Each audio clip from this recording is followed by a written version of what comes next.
নমস্কার, আমার channel top মেডে আপনাদের সবাইকে স্বাগত। আমি ডক্টর দিব্যেন্দু চক্রবর্তী। আজকে যে বিষয়টা নিয়ে আলোচনা করব সেটা খুব ইন্টারেস্টিং বিষয় একটা। সেটা হচ্ছে গ্যাস। এখন আমরা যারা জেনারেল মেডিসিন প্র্যাকটিস করি বা ইন্টারনাল মেডিসিন প্র্যাকটিস করি, বা যারা জেনারেল ফিজিশিয়ান, আমাদের যেসব বন্ধুরা আছেন, ইভেন যারা গ্যাস্ট্রোএন্টারোলজিস্ট, তাদের সবার কাছেই সব থেকে কমন যে সিমটমসটা নিয়ে মানুষেরা আসে সেটা হচ্ছে গ্যাস। ডাক্তার, আমার খুব গ্যাস হয়েছে। এখন এই গ্যাস বস্তুটা কি, সেটা কিন্তু যত সময় গেছে, মানে আমরা যখন ডাক্তারি শিখেছিলাম, মানে আমরা যখন স্টুডেন্ট ছিলাম, সেই সময় থেকে আজ পর্যন্ত এতদিনের প্র্যাকটিস করার পর এখন এই গ্যাস বস্তুটা কি সেটা কিন্তু, সেই কনসেপশনটা কিন্তু আমাদের চেঞ্জ হয়েছে। তো আমরা যখন ডাক্তারির ছাত্র ছিলাম তখন আমরা জানতাম যে গ্যাস মানে তো বিভিন্ন মানুষের কাছে বিভিন্ন রকম, কেমিস্ট্রির লোকের কাছে গ্যাস আলাদা, ফিজিক্সের লোকেদের কাছে গ্যাস আলাদা। তো আমাদের ডাক্তারি ছাত্রদের কাছে গ্যাস মানে হচ্ছে যেটা আমাদের ভিতরে গ্যাস্ট্রোইন্টেস্টাইনাল ট্র্যাক্টে, মানে আমাদের খাদ্যনালী, মানে এই পাচনতন্ত্রের মধ্যে যে যে বায়ু তৈরি হয় সেটাকে সাধারণ মানুষ গ্যাস বলে। আমাদের মেডিকেল শাস্ত্রে তাকে ফ্ল্যাটুলেন্স বা এরকম বিভিন্ন ধরনের নাম দেওয়া হয়ে থাকে। গ্যাস্ট্রাইটিস বলতে একটা বস্তু আছে যেখানে স্টমাক যেটাকে বলে, সেই স্টমাকের মধ্যে অনেক সময় ইনফ্ল্যামেশন হয়, সেটাকে আমরা গ্যাস্ট্রাইটিস বলে থাকি। কিন্তু সাধারণ মানুষ অনেক সময় গ্যাস বলতে ঠিক গ্যাস্ট্রাইটিস বোঝান না। গ্যাস বলতে প্রায় গ্যাস্ট্রোইন্টেস্টাইনাল ট্র্যাক্টের সমস্ত রকম সমস্যাকেই বোঝান। তো পরপর আমরা এটা বুঝতে পেরেছি যে গ্যাস মানে শুধু গ্যাস্ট্রাইটিস না, গ্যাস মানে শুধু ফ্ল্যাটুলেন্স না। সাধারণ মানুষের কাছে গ্যাস কথাটার একটা বৃহত্তর পরিধি আছে। তো গ্যাস্ট্রোইন্টেস্টাইনাল ট্র্যাক্ট বা পেটের যেটা পাচনতন্ত্র যেটাকে বলা হয়, সেখানে যে কোনো রকমের সমস্যা, সেটা ইনডাইজেশন হতে পারে, সেটা প্যানক্রিয়াটাইটিস হতে পারে, সেটা ক্রনিক প্যানক্রিয়াটাইটিস হতে পারে, সেটা সিলিয়াক ডিজিজ হতে পারে, ইভেন ডায়রিয়া হতে পারে, এমনকি কনস্টিপেশনকেও লোকে গ্যাস বলে থাকে। তো সেটা নিয়ে বিরাট কিছু সমস্যা নেই, যে ঠিক আছে সাধারণ মানুষের পক্ষে বোঝা সম্ভব না যে গ্যাস অ্যাকচুয়ালি কী, এবং পাচনতন্ত্রের যে কোনো সমস্যা কি তারা গ্যাস বলে থাকেন। এটা আমরা আস্তে আস্তে যত প্র্যাকটিস করেছি, সাধারণ মানুষের সঙ্গে মিশেছি, সাধারণ মানুষের কথা শুনেছি, তত বোঝা গেছে ব্যাপারটা। কিন্তু সমস্যাটা হচ্ছে অন্য জায়গায়। তারপর যত আস্তে আস্তে আমাদের প্র্যাকটিস বাড়তে থাকে, এটা শুধু আমার এক্সপিরিয়েন্স না, এটা প্রায় আমার সমস্ত ডাক্তার বন্ধুদের এক্সপিরিয়েন্স, সেটা হচ্ছে যে গ্যাস বলতে আমাদের পশ্চিমবঙ্গের লোকেরা, এবং শুধু পশ্চিমবঙ্গ কেন বলবো, আমাদের ভারতবর্ষ বা এই ভারতীয় উপমহাদেশের লোকেরা একটা বৃহত্তর পরিধি খুঁজে পেয়েছেন গ্যাসের মধ্যে। এখন সেটা ব্যাপারটা কি, সেটা যদি কতগুলো এক্সাম্পল দিয়ে আপনারা ভালো করে বুঝতে পারবেন। এই ভিডিওটা করার উদ্দেশ্য হচ্ছে যে গ্যাস আসলে কি, এবং সব জিনিসই কিন্তু গ্যাস নয়, এটা জাস্ট বোঝানো। আমার উদ্দেশ্য কিন্তু এটাই।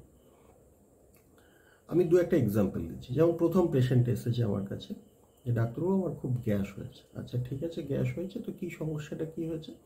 এখন আগে পেশেন্ট যদি এসে বলে দেয় ডাক্তারবাবু গ্যাস হয়েছে, তাহলে কিন্তু আমার কাজটা অনেক সোজা, কারণ পেশেন্ট অলরেডি তার ডায়াগনোসিস নিয়ে আসছে, আমাকে শুধু গ্যাসের ওষুধ লিখে দিতে হবে। ব্যাপারটা কিন্তু তা নয়। পরপর প্র্যাকটিস করতে করতে আমরা বুঝেছি যে না, গ্যাস মানে কিন্তু বিভিন্ন মানুষের কাছে বিভিন্ন রকম সিমটমস হতে পারে। তো তার জন্য আমি জিজ্ঞেস করলাম যে আপনার গ্যাস মানে কি সমস্যা হচ্ছে?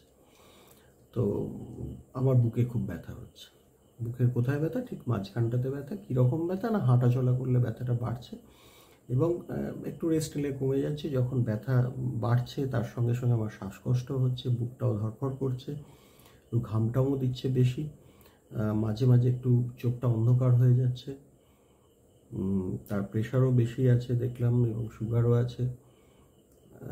তো এর থেকে কি মনে হচ্ছে যে সেটা কি গ্যাস? না, গ্যাস না। ব্যাপারটা হচ্ছে অ্যাকচুয়ালি তার ইসিজি করা গেল, এবং বোঝা গেল যে সেই পেশেন্টটি হচ্ছে অ্যাকচুয়ালি ইসচেমিক হার্ট ডিজিজের পেশেন্ট, এবং তার যে সিমটম সেটাকে আমরা বলে থাকি আমাদের ডাক্তারি পরিভাষায় স্টেবল অ্যানজাইনা। মানে হচ্ছে হার্টের মধ্যে যে ধমনীগুলো হার্টের মাসেলকে রক্ত দেয়, হার্ট যে পাম্প করে তার জন্য তো মাসেল আছে, সেই মাসেলকে যেটা রক্ত দেয়, সেই করোনারি আর্টারিতে কোনো ব্লকেজ আছে, যেটাকে বলা হয় ইসচেমিক হার্ট ডিজিজ। তো এই পেশেন্টটির ইসচেমিক হার্ট ডিজিজ হচ্ছে এবং মানে এখন সে স্টেবল অ্যাঞ্জাইনা স্টেজে আছে। সেই সমস্যাটা হচ্ছে কতদিন, প্রায় 6 মাস থেকে 1 বছর। তাকে জিজ্ঞেস করা হলো যে আপনি কি ওষুধ খাচ্ছেন, সে বলল শুধু গ্যাসের ওষুধ। এবং গ্যাসের ওষুধে কি কমছে না, কমছে না। আমি প্রথমে প্যান্টোপ্রাজল খেতাম, তারপরে সোমেপ্রাজল খেতাম, র্যানিটিডিন খেয়েছি, বিভিন্ন রকমের অ্যান্টাসিড জেল সে খেয়ে আসছে, কিন্তু কোনোবার সে ডাক্তার দেখায়নি। এটা কিন্তু খুব আনকমন সিনারিও নয়। আমরা যে সমস্ত জায়গাতে প্র্যাকটিস করি, গ্রামে গঞ্জে মফস্বল এলাকাতে, এটা কিন্তু খুব কমন একটা বিষয়। তো তারপর তাকে ওষুধপত্র দেয়া হলো, ইভেন পরে তার অ্যাঞ্জিওগ্রাফিও হলো। অ্যাঞ্জিওগ্রাফি করার পরে দেখা গেল যে তার 2টো করোনারি আর্টারিতে ব্লকেজ হয়েছে এবং তার অ্যাঞ্জিওপ্লাস্টিও হয় পরে। তো দেখুন, এই হচ্ছে ব্যাপার। তো পেশেন্টের কমপ্লেন কি, যে ডাক্তারবাবু আমার গ্যাস হচ্ছে, এবং সে সেটাকে গ্যাস ভেবে প্রায় 6 মাস ধরে, 6 মাস কেন তারও বেশি সময় ধরে সে কিন্তু গ্যাসের ওষুধ খাচ্ছে। এটাও এক ধরনের গ্যাস। কিন্তু এবার আরেকটা অসুবিধার, আরেকটা সিমটমস বলছি, আরেকটা পেশেন্টের গল্প বলছি আর কি। একজন পেশেন্ট এলো যে কি সমস্যা, ডাক্তারবাবু আমার মাথায় গ্যাস উঠে গেছে। আচ্ছা, কিভাবে কি হচ্ছে, সমস্যাটা কি হচ্ছে? হঠাৎ করে আমি কাজ করছিলাম বাড়িতে, হঠাৎ করে আমার চোখটা অন্ধকার হয়ে গেল, তারপর আমার কথা জড়িয়ে যেতে থাকলো, আমার একটা দিকের হাতও একটু অবশ হয়ে গিয়েছিল, কিছুক্ষণের জন্য মনে হলো যেন আমার একটু অসুবিধে হচ্ছে, মনে হচ্ছে একটা আচ্ছন্ন ভাবের মধ্যে ছিলাম। তারপর আবার আস্তে আস্তে এটা ঠিক হয়ে গেল। কিভাবে ঠিক হলো না, এটা এমনি এমনি ঠিক হলো। তারপর আমি গ্যাসের ওষুধ খেলাম, অ্যান্টাসিড জেল খেলাম, আমার মাথায় জল ঢালা হলো, তারপর গ্যাসটা নেমে গেল। এটা কি প্রথম না, এটা এর আগেও 2বার হয়েছে, 2বার হয়েছে। তো এবার এটা সমস্যাটা কি, এটা অনেক কিছু হতে পারে। এই জিনিসটা অনেক কিছু হতে পারে। একটা ট্রানজিয়েন্টলি তার একটা সিনকোপ বা সেমি সিনকোপ টাইপের হচ্ছে, এটাকে আমরা যেটা মেডিকেল ভাষায় বলে থাকি। এটা একটা ট্রানজিয়েন্ট ইসচেমিক অ্যাটাক, মানে ছোট মিনি স্ট্রোক হতে পারে। এটা কোনো কার্ডিওলজিক্যাল প্রবলেম থেকে হতে পারে, হার্টের রিদমের কোনো সমস্যা থেকে হতে পারে, বা ব্রেনে কোনো প্রবলেম থেকেও হতে পারে। ব্রেনের মধ্যে কোনো এসওয়েল, মানে কোনো ছোট টিউমার বা এই জাতীয় সমস্যা থেকেও হতে পারে। নানাবিধ কারণ আছে, কিন্তু গ্যাস ডেফিনেটলি কোনো কারণ না। গ্যাস কখনো কোনো দিন কোনোভাবে কারো মাথায় ওঠে না। গ্যাস কেন মাথায় ওঠে না সেটা জানতে গেলে একটু অ্যানাটমিটা জানতে হবে। আমাদের পেটে মধ্যে স্টমাক থাকে, ইন্টেস্টিনস থাকে, এইসব থাকে, তার মধ্যে হয়তো গ্যাস হতে পারে। মানে আমাদের যে খাদ্যবস্তু পাচন টাচন হয় তার মধ্যে গ্যাস তৈরি হতে পারে, কিন্তু সেই গ্যাস কীভাবে মাথার মধ্যে উঠবে? এখানে তো কোনো ফাঁকা নল টল কিছু নেই, তো গ্যাস কখনো মাথায় ওঠে না। তো এই পেশেন্টটিরও বেশ কিছুদিন ধরে হচ্ছে এই ধরনের সমস্যা। তারপর তার বিভিন্ন রকমের পরীক্ষা নিরীক্ষা হলো। পরীক্ষা নিরীক্ষা করার পর দেখা গেল, হলটার করা হলো, করার পর দেখা গেল তার হার্টের মধ্যে এক ধরনের অ্যারিথমিয়া হয়। তো অ্যারিথমিয়া হয়, তার ফলেই কিন্তু তার ছোট ছোট ট্রানজিয়েন্ট ইসচেমিক অ্যাটাকও হচ্ছে। তো এই হচ্ছে সমস্যা।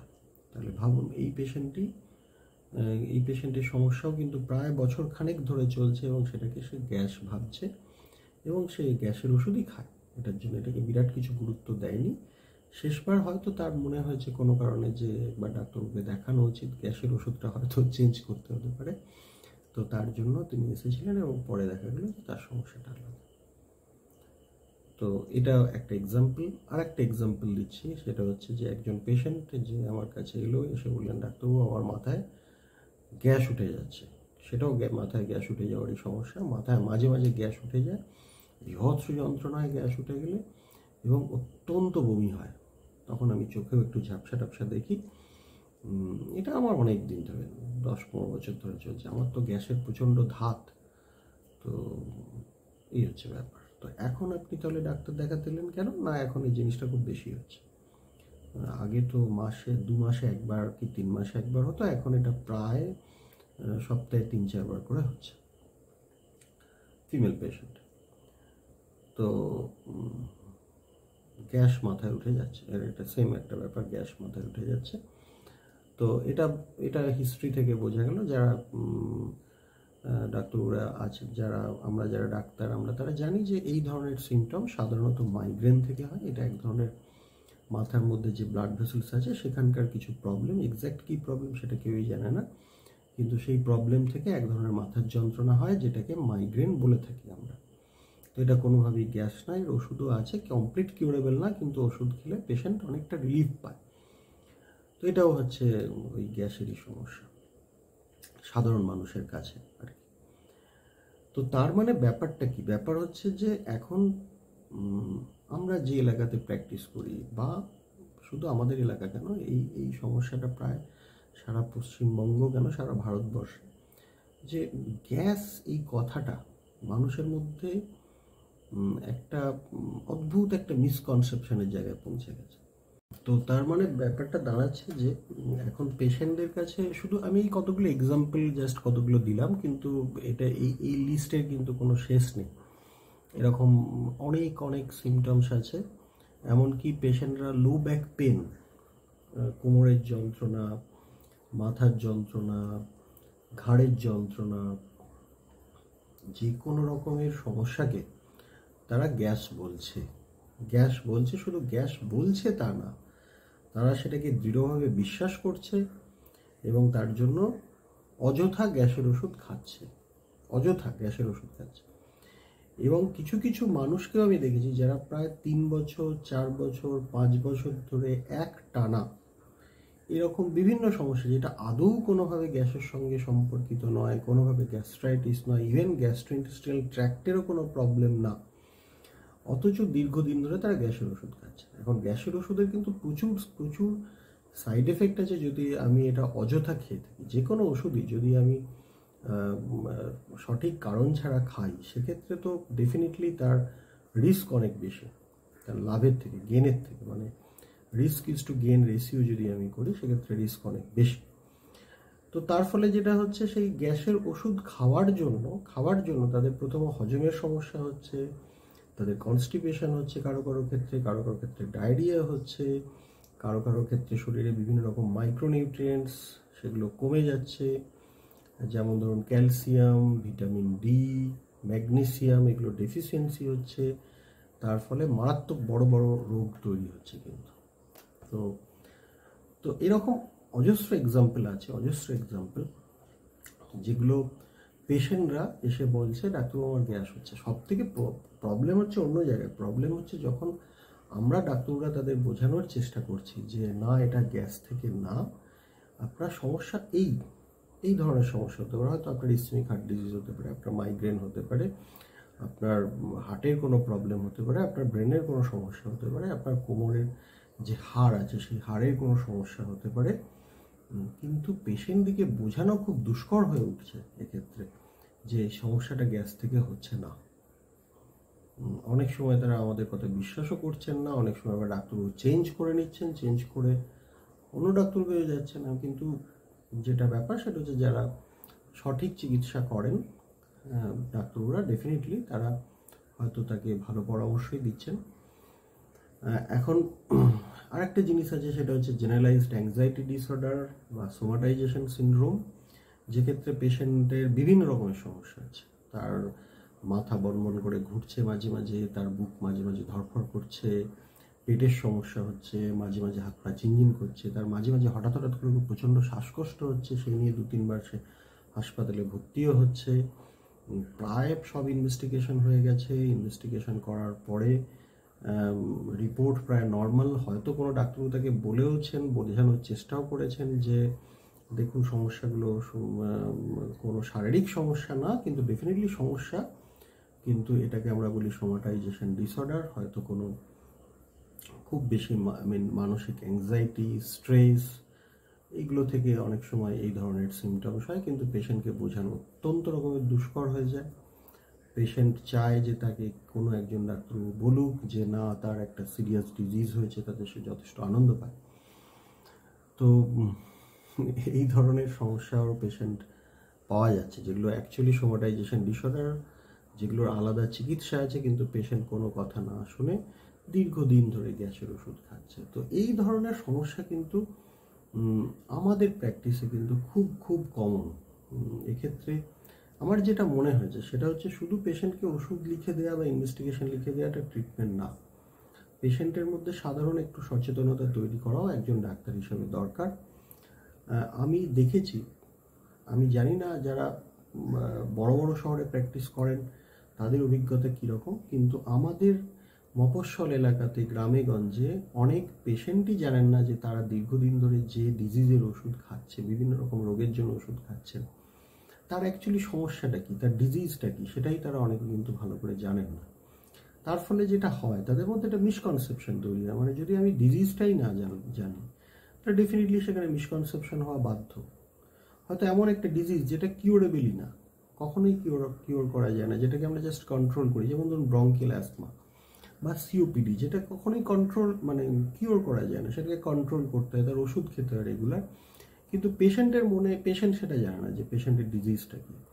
পেশেন্টের মনে সবসময় এটা থাকে যে আমি কোনো না কোনো একদিন হয়তো ভালো হয়ে যাব। তো এই ভিডিওটা করার উদ্দেশ্য হচ্ছে সেটাই, যাতে সাধারণ মানুষের মধ্যে একটা অ্যাওয়ারনেস তৈরি হয়। তো যে কোনো রকমের সমস্যা হলে সবগুলোকে গ্যাস ভাববেন না, প্রথম কথা। আর দ্বিতীয় কথা হচ্ছে যে সমস্যা হলে অবশ্যই ডাক্তারকে দেখান।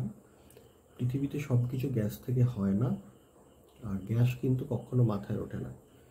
আমি জানি না এই ধরনের কনসেপশন কীভাবে মানুষের মধ্যে এসেছে। গ্যাস মাথায় ওঠে না, এবং সব কিছু জিনিস কিন্তু গ্যাস না।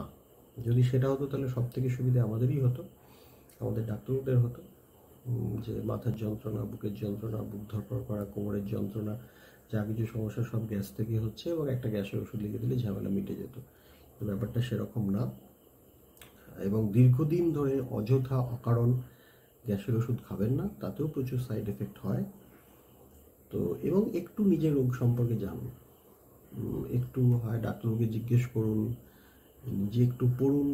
এখন তো ইন্টারনেটে সমস্ত কিছু অ্যাভেলেবেল হয়ে গেছে, রোগ সম্পর্কে জানুন, ডাক্তারকে জিজ্ঞেস করুন যেটা তোর রোগ কী হয়েছে, তার তার তার কোর্স কী, মানে সেটা কীভাবে এগোয় রোগটা, এটা কি কোনোদিন সারে নাকি সারাদিন ওষুধ, সারা জীবন ওষুধ খেতে হয়, বা ওষুধ খেলে কতদিন ছাড়া ছাড়া ডাক্তার দেখাতে হয়, কখন বুঝবো যে এই রোগটা খুব খারাপ দিকে এগোচ্ছে। তো এই জিনিসগুলো একটু একটু জানতে হয়। এখনকার দিনে এগুলো জানা খুব দুষ্কর কোনো ব্যাপারও নয়। তো এইটুকুই বলার।